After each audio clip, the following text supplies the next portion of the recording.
a gente não é vista ou não é permitida, né? Porque a gente não é permitida na vida real, no convívio social, né? A gente é permitida na rua, na esquina, trabalhando como se prostituindo, né?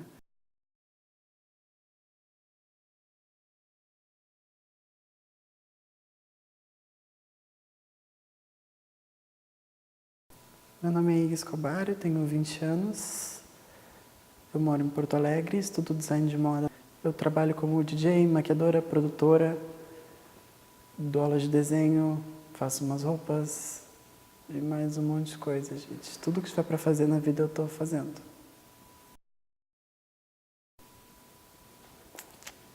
Meu estigma social é ser uma pessoa trans. É uma coisa que, que a gente sempre sabe, que tu é diferente, não necessariamente que tu é uma pessoa trans porque não tem esse conhecimento, mas tu sabe que tu te sente diferente, tu te vê diferente das pessoas que, de certa forma, deveriam ser iguais a ti. E aí tu fica questionando o que pode ser, o que pode não ser aquilo. Quando tu é criança, tu tem menos... Sei lá, o mundo te injetou menos preconceito, tu tem menos travas para isso, então tu funciona melhor. Eu me sentia como uma menina, eu brincava com as meninas e não via problema nisso. Então era uma coisa muito natural. Para mim não era uma coisa, eu não me sentia tão diferente. Foi uma coisa que foi me bater muito depois, quando tu começa a sentir a pressão externa, como as pessoas reagem a isso e leem esse tipo de coisa. A minha família foi muito atípica nesse sentido, porque ela me deu suporte desde o começo. Desde sempre, no caso, nunca me deu uma barreira, nunca me bloqueou, nunca me impediu de fazer nada que eu quisesse ou de ser quem eu era. O que é uma raridade, porque geralmente quando tu começa a demonstrar algum sinal de que tu é diferente, as pessoas te cortam, te barram, te podam, né? E quando tu te assume trans, que é uma coisa muito mais difícil, geralmente as meninas são expulsas de casa, né? Tanto que existe tanta menina na prostituição porque é expulsa de casa muito cedo, aí não tem acesso a estudo, não tem acesso a nada, porque tu vai pra rua, tem que achar jeito de trabalhar, de comer, né? Então ou tu mora na rua e rouba, ou tu vai se prostituir. E eu tive a sorte de ter uma família que sempre me apoiou muito e sempre me deu tudo o que eu precisava, né? Todo o suporte, todo o amor que eu precisava para seguir, para ser quem eu sou, sempre tentou me entender. Em questão de preconceito, talvez sou uma pessoa que teve muita sorte, né? Porque eu não sofri tanto quanto, né, se espera ou geralmente se acontece. Eu sofri, tipo, duas vezes na minha vida, acredito. Tipo, uma delas foi a vez que hackearam o meu Facebook, e aí trocaram foto de perfil, colocaram foto com um amigo, e aí falaram do órgão dele, foi engraçado. Mas e trocaram legenda de foto, colocando, é homem, é mulher, não sei o quê, aquelas coisas bem idiotas, assim. Nada que vai ter me afetado muito, porque foi coisa pouco, então foi rápido de se ajeitar. O preconceito real de uma magnitude assim, mais palpável que me aconteceu foi na faculdade. Por mais estranho que pareça, né? Porque é um lugar que não se espera que isso aconteça. Em questão de professores, tu chegar e os professores não te tratarem da forma com a qual não é se esperada, mas que se deve, né? Se tratar um ser humano, mínimo de respeito. Tu chegar e o professor te tratar pelo gênero errado, pelo nome errado, mesmo tu tendo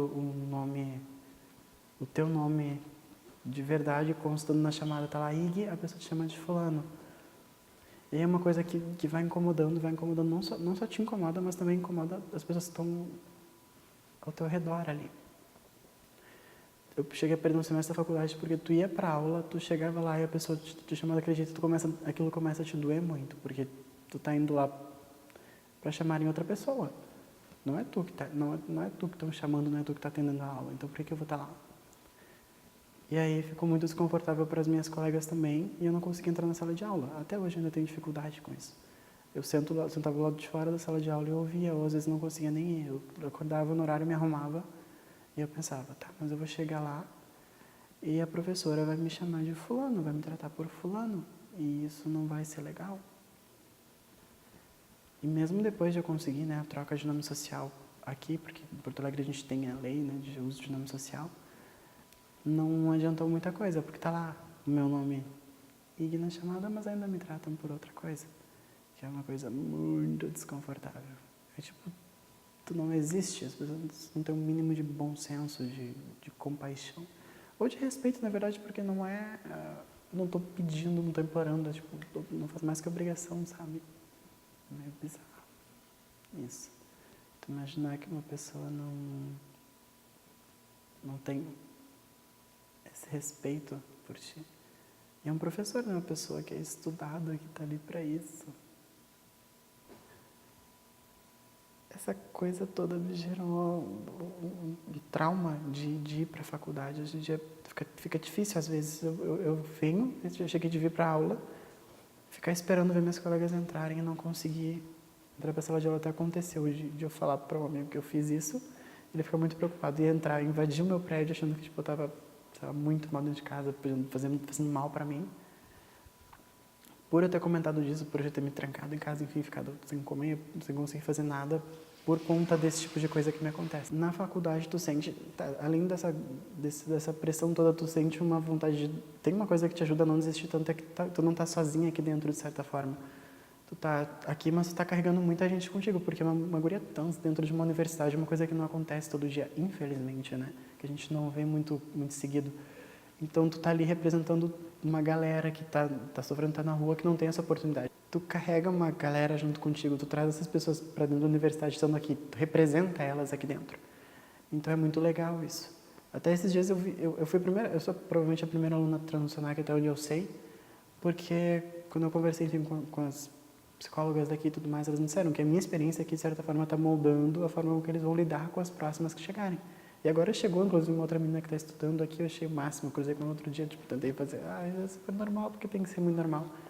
Mas é muito bom tu ver outras meninas que nem tu, numa universidade onde geralmente a gente não é vista ou não é permitida, né? Porque a gente não é permitida na vida real, no convívio social, né? A gente é permitida na rua, na esquina, trabalhando como se prostituindo, né? Numa universidade, não. Então, é muito bom tu estar aqui, tu representar, tu trazer essa representatividade toda. Tá aqui em nome de todas as meninas que nem tu, sabe? Tipo, a gente tá aqui, a gente vai ficar aqui.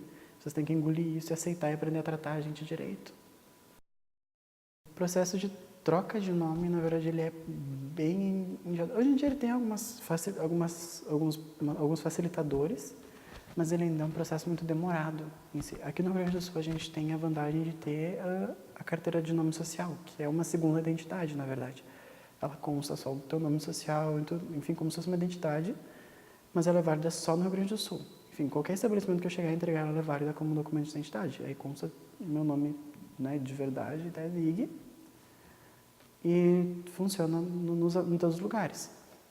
Claro que dependendo do que for fazer, por exemplo, tu vai fazer uma conta de água, uma conta de luz, ele não é necessariamente válido porque se usa o CPF, mas agora tem uma lei em âmbito nacional que tu pode fazer associação do teu nome social com o teu CPF. Não é muita gente que sabe disso e faz uso desse tipo de coisa, mas aí tu consegue. Por exemplo, no meu CPF consta meu nome de nascimento, de certidão ainda, mas eu consigo usar o meu nome social, por exemplo, para fazer a minha conta de luz, a minha conta de água, todas constam como EIG.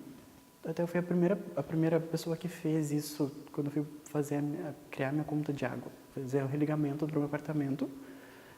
Eles até ficaram um pouco surpresos. É a primeira vez que a gente consegue fazer isso que a gente faz, que alguém vem procurar isso. Então eu fiquei tipo um pouco, nossa, realmente as pessoas ainda não usam esse tipo de coisa. E para te trocar o nome, né, de forma completa, para te poder trocar, enfim, certidão de nascimento e tudo mais, é um processo um pouco mais demorado. Tu precisa de laudo psicológico, psiquiátrico, acompanhamento por mais de um ano.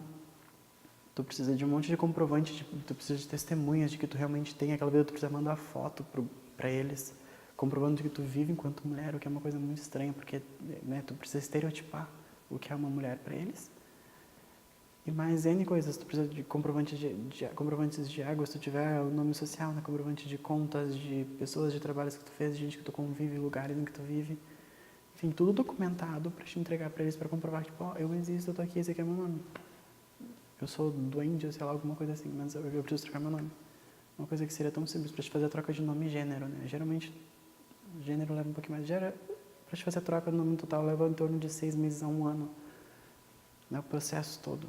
Né? Fora os anos que tu precisa anteriormente de acompanhamento para poder fazer a entrada do pedido.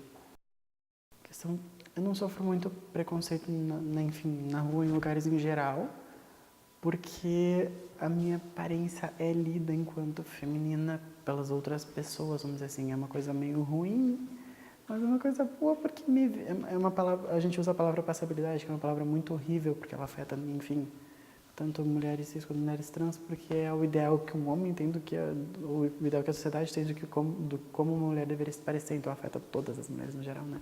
Qualquer mulher que tenha traços mais masculinizados, mais masculinos, enfim, vai sofrer com isso. E no caso, quando tu te encaixa um pouco mais nessas coisas, tu sofre menos. Por exemplo, eu posso passar na rua, eu consigo andar tranquilamente na rua, sou bem atendida nos lugares e tudo mais, porque as pessoas acham que a minha aparência tá ok, que é aceitável. Isso é meio ruim, né? Ser julgada pelo que tu parece, não pelo que tu é. Mas me evita muito perrengue. No âmbito social, né? No âmbito relacionamentos existem alguns percalços por questão de falta de informação. Porque os caras acham que sair com uma mulher vai fazer eles serem gays, ou porque vai ser questionado, ou porque fulano vai dizer isso, fulano vai dizer aquilo.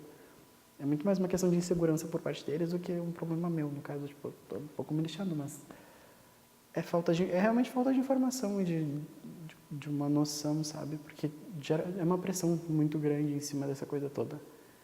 Que é muito bizarro. E às vezes você tá conversando com alguém, tu não diz tipo de cara, eu sou trans, tá lá no teu aplicativo, tá lá, sou trans, mas a pessoa não leu e começa a conversar contigo. Vai ser, oi linda, nossa, como tu é bonita, tudo bem? A pessoa gera uma conversa contigo, adora, quer ser contigo, aí a pessoa lê, opa, eu não tinha lido teu perfil, eu não gosto de sair com homem, aí tu fica, quê? Tá bom, meu anjo? O problema é teu, mas aí tu percebe que as pessoas ainda não têm essa consciência de que, tipo, é só mais uma mulher, caramba. Claro que não são todos os caras, mas essa falta de informação bate muito por aí, né? Tem muito cara que não liga, que tem essa consciência de que é só uma guria, mas, no geral, os homens são muito inseguros. Alguns até querem sair contigo, tipo, eu quero muito saber onde tu tá muito bonita, mas ninguém pode saber, não sei o quê, tipo. Nossa, por favor, né? Tem um pouco de amor próprio. Mas tem muitas meninas que se submetem a isso, porque no começo tu fica muito insegura com relação à tua aparência, com relação a como as pessoas te veem, e aí tu aceita qualquer coisa, tipo, ele quer sair comigo só escondido, tudo bem. Porque eu não vou conseguir nada melhor do que isso. Mas aí com o tempo tu vai melhorando, tu vai vendo, não, cara, eu sou uma mulher tão foda quanto qualquer outra, então eu não mereço isso, esses babacas.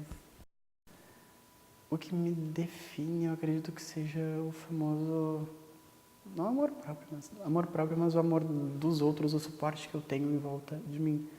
O que me define são os meus amigos, a minha família, as pessoas que cuidam de mim, que me fazem ter essa segurança, essa força para bater de frente com as outras pessoas e dizer, não, eu tô aqui e tu vai ter que engolir, vai ter que aceitar, porque eu sou uma guria tão normal quanto qualquer outra, eu sou uma pessoa tão normal quanto qualquer outra. Eu não tô normal porque, né, mas o que me define é justamente essa força, essa vontade de fazer alguma coisa diferente para melhorar as coisas, para ajudar as outras meninas que não têm tudo. É a vontade, sei lá, eu acho que é isso, gente.